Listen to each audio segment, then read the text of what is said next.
Hi guys, நம்மளோட first வீடியோக்கு அப்புறம் கண்டினியூவாக செகண்ட் வீடியோ போடுறோம். இது எல்லாமே நாட்டுக்கோழி குஞ்சு. பாருங்கள், பயமே இல்லாமல் எவ்வளோ ஜாலியாக இருக்குது. எல்லாம் பசியில் இருக்கும் போல். தீனி போடலாம் வாங்க. எல்லாம் எப்படி சாப்பிடுது பாருங்கள். எல்லாம் ஒன்று மணில் ஒன்று ஏறிட்டு எல்லாம் ரொம்ப பசியில் இருக்குது.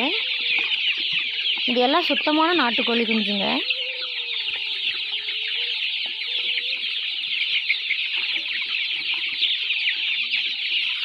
இது அழகாக பைப் லைன் தந்திருக்காங்க.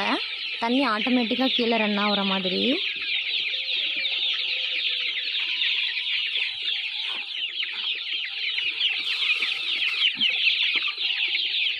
இது மாதிரி தொடர்ந்து எங்கள் வீடியோவை பார்க்குறதுக்கு எங்கள் யூடியூப் சேனல் லைக் பண்ணுங்கள், ஷேர் பண்ணுங்கள், சப்ஸ்கிரைப் பண்ணுங்கள். நெக்ஸ்ட் வீடியோ நாங்கள் நெக்ஸ்ட் டைம் போடுறோம்.